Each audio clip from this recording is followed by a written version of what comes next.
tutup atau kuyup. Lupa kejadian di waktu-waktu terakhir.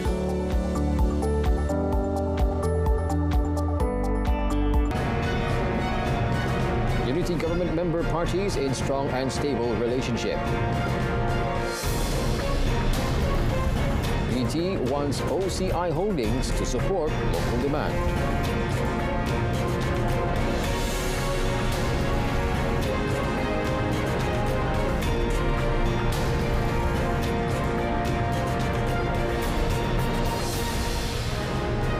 Good evening and Salam Malaysia Madani. Thanks for watching. I'm Otto Othman and you're watching Malaysia Tonight.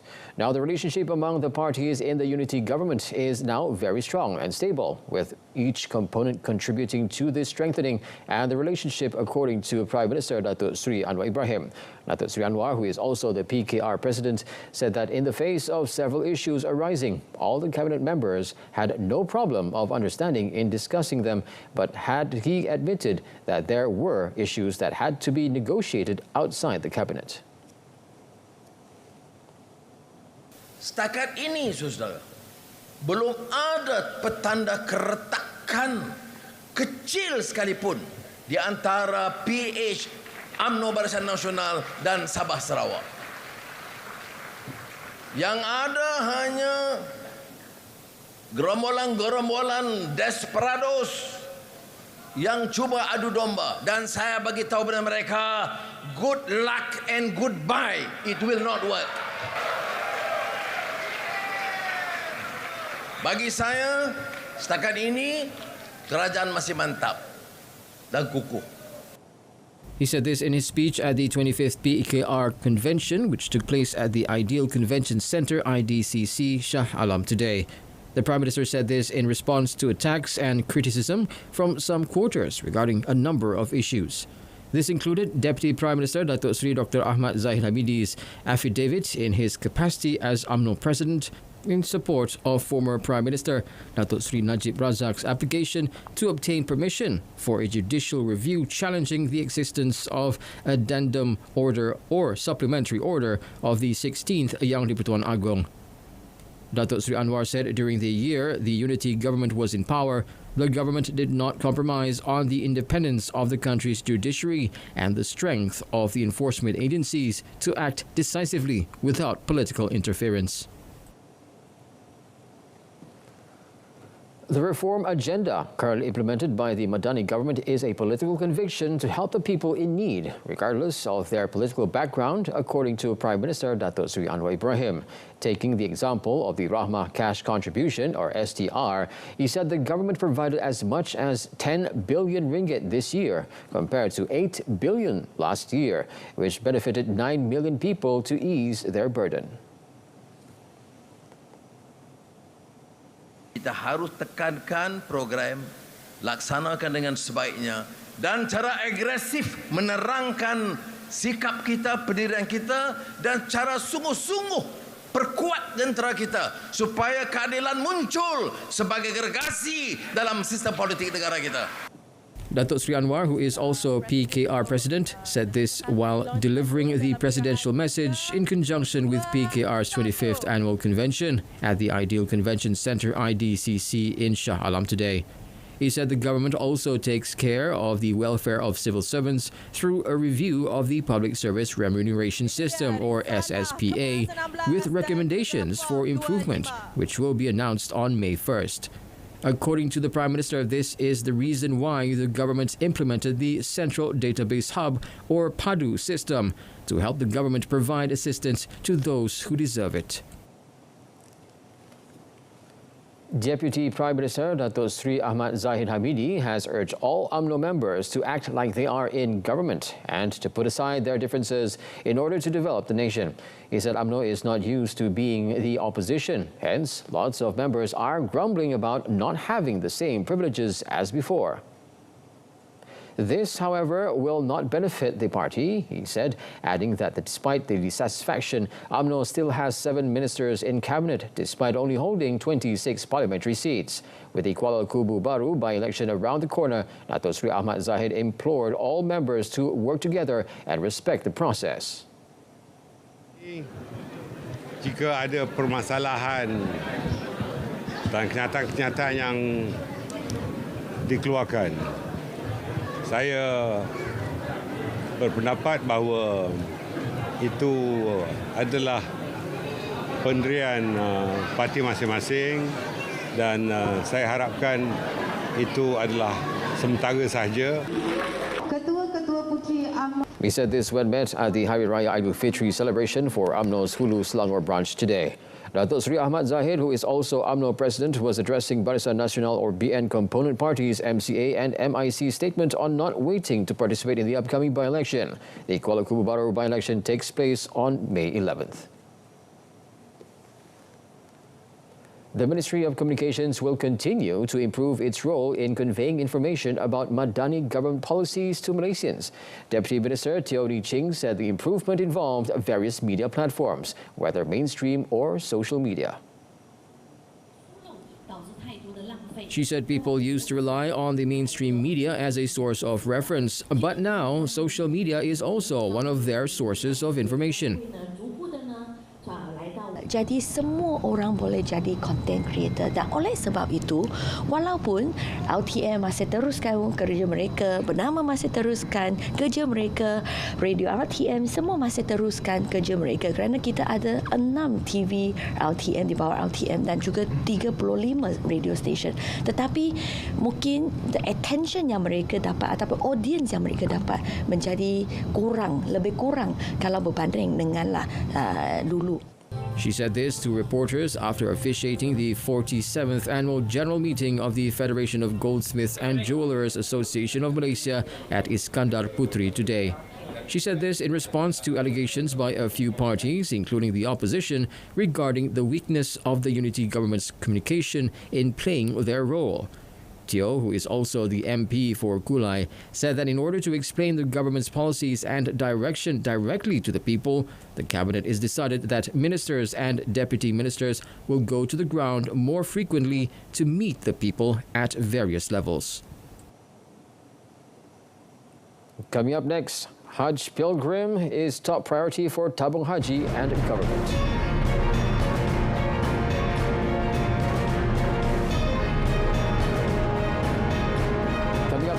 Hajj pilgrim safety is top priority for Tabung Haji and government.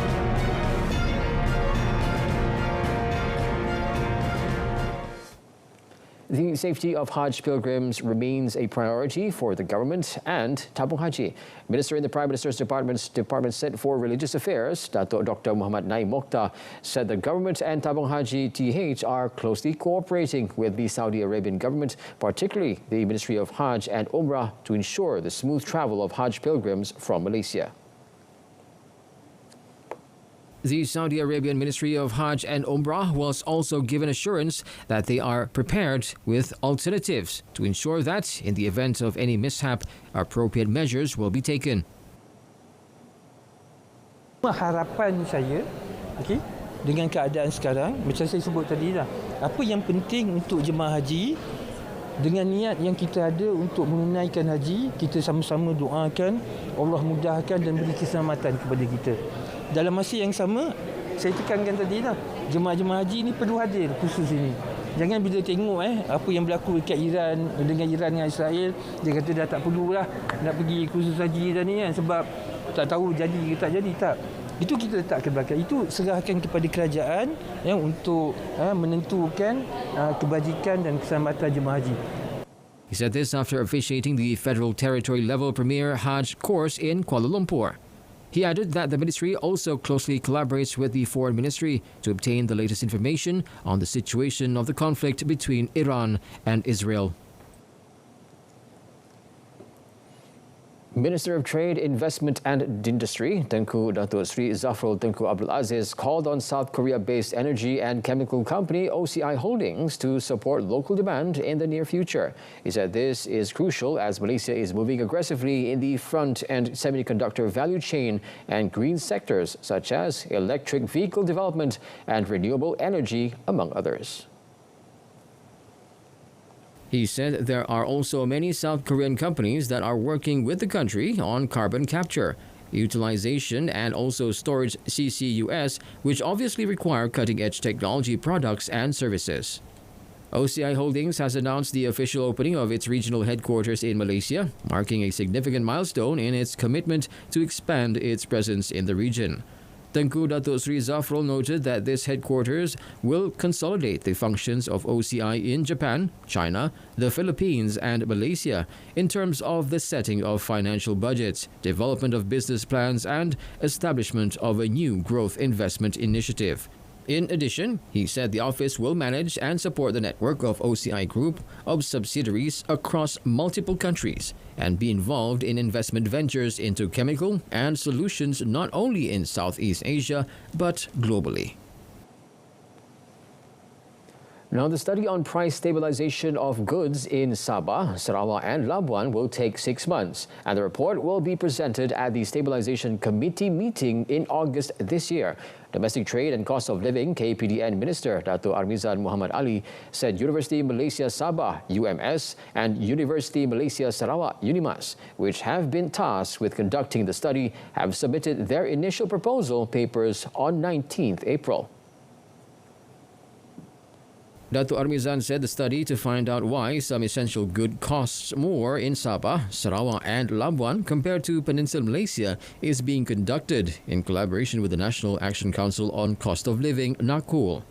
NACOL, chaired by Deputy Prime Minister Datuk Sri Fadillah Yusof, is as a committee established by KPDN to stabilise prices in Sabah, Sarawak and Labuan. Contohnya, dengan adanya kajian ini kita juga akan berkongsi dengan Kerajaan Negeri Sabah, Kerajaan Negeri Sarawak dan juga Jabatan Pembangunan Wilayah Persekutuan. Contohnya apakah bentuk-bentuk land utilization, penggunaan tanah untuk tujuan penanaman, peternakan, bentuk-bentuk tanaman yang penting yang terkait dengan keperluan sara hidup. He said this to reporters after an Aidilfitri celebration organised by Papar Parliamentary and Kawang State constituencies, which was attended by Chief Minister Datuk Sri Haji Jinor today. Datuk Armizan said the study would involve 5 main areas in Sabah and Labuan, including Kudat, the West Coast, the Interior, Sandakan, Tawau and Labuan. In Sarawak, it will involve 3 northern regions, namely Miri, Bintulu, Limbang, 4 regions in Sibu, Sarike, Mukah and Kapit, as well as 5 regions in western Sarawak, namely Kuching, Kota Samarahan, Serian, Sri Aman and Betong. The Customs Department seized more than 22 million contraband cigarettes, estimated to be valued at 3.6 million ringgit, while the unpaid duty was 14.9 million ringgit. Customs Deputy Director General for Enforcement and Compliance, Datuk Sazali Muhammad, said the contraband were found in 2 containers, which arrived from Cambodia at the port of Tanjung Pelepas PTP. The illicit cigarettes were not declared in the customs forms. He said, adding that plastic toys were declared through Customs Form 6 in the Transshipment Manifest and Bill of Lading. Dia akan gunakan kotak-kotak yang bentuk dia sama, macam tu kan. Jadi yang dalam kontena tu kan bahagian ni luas kan. Jadi permukaan yang dekat dengan pintu tu, kotak-kotak yang kalau kita buka pintu tu nampak kan, kotak-kotak tu semua dengan mainan-mainan plastik. Yang kotak-kotak di bahagian belakang tu yang ada rokok-rokok putih tersebut. He said this in a press conference at Menara Custom Johor in Johor Bahru today. Initial investigation showed that the same syndicate was involved in both smuggling attempts using the toys as cover for the contraband. The 2 containers from Cambodia were heading to Mexico when they were seized. Datuk Sazali said the case was being investigated under Section 133, Subsection 1, Subsection A of the Customs Act 1967, and efforts to track down the business owner involved were ongoing.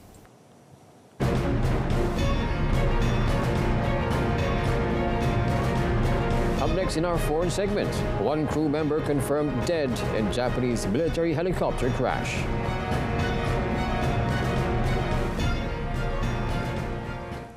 One crew member has been confirmed dead after 2 Japanese military helicopters crashed late on Saturday. The matter was confirmed by Japanese Defense Minister Minoru Kihara. 本日未明にお伝えしましたその収容した隊員1名についてでありますが、死亡を確認いたしました。事故発生当初より懸命な捜索・救難活動を行ってきたものの、このような状況に至りまして、とても残念でなりません。亡くなられた隊員のご冥福を心からお祈り申し上げます。Seven other self-defense force members remain unaccounted for after the two SH-60K patrol helicopters lost contact east of Torishima, part of Japan's Izu Island chain. The flight recorders of both helicopters have been recovered. Kihara said they were found in close proximity, raising the possibility that the helicopters collided mid-air. National broadcaster NHK and Kyoto reported that the helicopters were conducting anti-submarine exercises on Saturday night near Torishima in the remote Izu Island group off the southern coast of central Japan. Kihara added that training flights of Japan's Maritime Self-Defense Forces SH-60 helicopters have been suspended. Well, clashes between the Myanmar junta and armed ethnic groups have broken out again near a vital trade hub close to Thailand's border, following a week of relative calm. Fierce fighting broke out around the Myanmar trade hub Myawaddy earlier this month, with the military forced to withdraw from its positions in the town. However, the area had been mostly quiet in the past week. According to the anti-junta Karen National Union (KNU), some soldiers had taken shelter under a bridge connecting Myawaddy to the Thai town of Mae Sot during the clashes. KNU spokesperson Padosau Tini confirmed that the group was fighting against the junta in Myawaddy, but did not give any further details. A Thai army unit stationed on the border said clashes were ongoing, with a force targeting the junta soldiers under the bridge. Forces had deployed drones against soldiers under the second Friendship Bridge, a major trade point for the cash-strapped Myanmar military. The Thai task force also confirmed the bridge was closed and said its soldiers were standing by. The military's decision to pull troops from posts in the trading town was a major blow to the junta, which has suffered a string of losses in recent months. Myanmar has been embroiled in conflict since the military seized power from a democratically elected government in a 2021 coup. Donald Trump called off a rally on Saturday, the Republican candidate's first campaign event since his criminal trial in New York began this week, due to bad weather threatening the outdoor gathering. Thousands of supporters had gathered for the event at the airport in the North Carolina city of Wilmington, where he called in 30 minutes before the scheduled start. Trump promised to hold a bigger and better rally at the same venue another time, and the disappointment crowd quickly dispersed. The event had been set to take place ahead of opening statements Monday morning in Trump's hush money trial in New York, after jury selection was completed on Friday. Trump has pleaded not guilty to 34 counts of business fraud as part of an alleged plan to cover up payments to an adult actress to keep the story of a sexual encounter from emerging just before the 2016 presidential election, in which he beat Hillary Clinton. Trump has denounced the trial, the first of a former U.S. president, as a political witch hunt.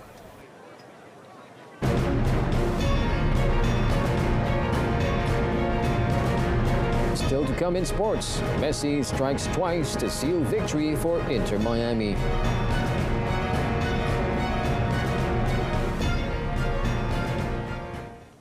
Now we begin with football, the English FA Cup. Now holders Manchester City beat Chelsea 1-0 with a late Bernardo Silva goal this morning to reach the final after an absorbing end-to-end Wembley semi-final left the exhausted winners still chasing a domestic double.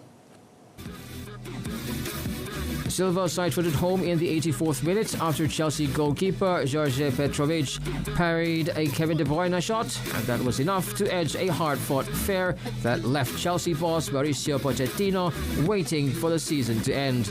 City will meet Manchester United or second-tier Coventry City, who play tonight in the showpiece game on 25th May. The result offered some consolation for Pep Guardiola's wary team, who were eliminated on penalties in the Champions League quarter-finals by Real Madrid in midweek. City's win means they can lift another double, standing 2 points clear at the top of the Premier League, although they had to dig deep to keep their defence on the FA Cup on track. Chelsea have now been eliminated for 6 of their last 8 FA Cup ties against Manchester City, including the third round last season.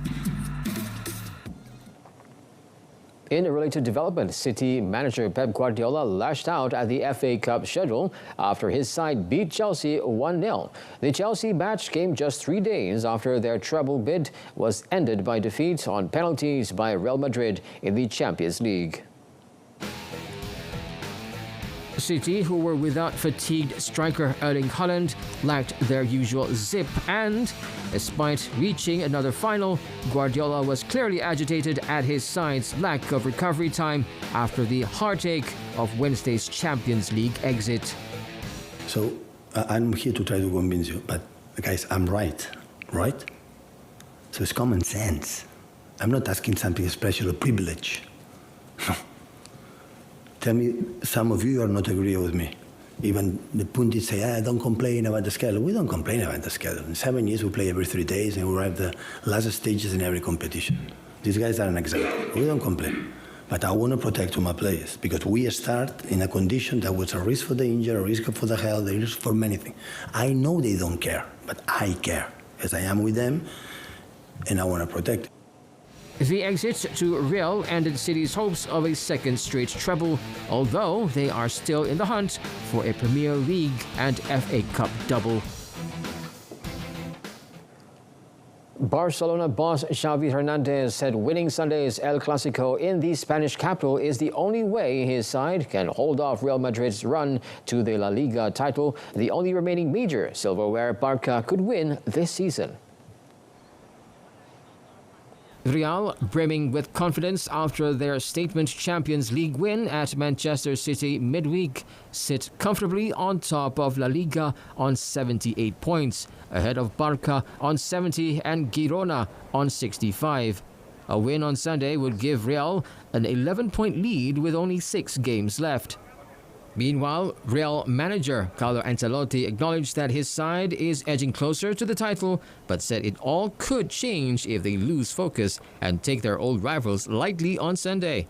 Madrid currently lead the table by 8 points, but defeat at the Santiago Bernabeu would reduce their advantage to 5 points with 6 games to play.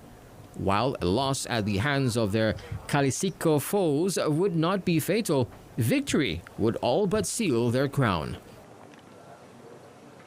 El pastel está preparado, tenemos que meter la guinda en este mes, entonces esto es el mes, como siempre, más decisivo. Llegamos a este mes muy bien posicionado, hemos recuperado a Militao, estamos recuperando a Courtois, que pronto estará listo, falta solo Álava, entonces llegamos bien, pero tenemos que meter la guinda en este mes. Still on football. In the United States, the Major League Soccer, Lionel Messi scored his 6th and 7th goals of the season, while adding his 6 assists in between, and Inter Miami overcame an early deficit to earn a 3-1 victory over visiting Nashville SC Saturday. Now, Messi began the weekend 1 goal behind 5 players tied for the MLS lead with 6 goals, including Miami teammate Luis Suarez. Nashville took the lead in the second minute when Daniel Lovitz served in a swinging corner. Spain's former world number 1 and Wimbledon and French Open champion Garbiñe Muguruza announced her retirement at a news conference yesterday, making the extended break she had announced a year ago a permanent step. Venezuelan-born Muguruza won the French Open in 2016 and Wimbledon in 2017, and she reached the final of the Australian Open in 2020. Venezuela-born Muguruza has not played since January 2023, and last March she said was taking an extended break from tennis. Last April, she said she would take a break from the competition to spend more time with her family. Muguruza admitted that she didn't miss the discipline and difficulty of the tennis life she had before. Muguruza added that now she wanted to look forward to the next chapter in her life. Muguruza, 30, was ranked number 1 in 2017 and was ranked as high as 3rd by the end of 2021 when she won 3 WTA titles. She went pro in 2012 and won her first Grand Slam in 2016, defeating Serena Williams in the final of the French Open. The following year, she was victorious at Wimbledon, beating Venus Williams in the final and reaching number 1 in the world rankings. The World Anti-Doping Agency confirmed reports on Saturday that 23 Chinese swimmers had tested positive for a banned drug before the 2020 Tokyo Olympics. However, it accepted China's findings that this was due to substance contamination. Multimedia reports said the swimmers tested positive for trimetazine TMZ, which is found in heart medication, months before the COVID-delayed games began in the Japanese capital in July 2021. WADA said it was notified in June 2021 of China's anti-doping agency's decision to accept that the swimmers returned adverse analytical findings after inadvertently being exposed to the drug through contamination. The global anti-doping body, which has the authority to appeal the rulings of national doping agencies, said it reviewed the decision and consulted scientific experts and external legal counsel to test the contamination theory presented. China's 30-member swimming team won 6 medals at the Tokyo Games, including 3 golds. Without mitigating circumstances, athletes who fail doping tests are usually subject to bans of 2 to 4 years for a first offense and life for a second. The news could lead to a tighter scrutiny of China before this year's Paris Olympics, where the Asian country is expected to contend for medals alongside powerhouses, the United States and Australia.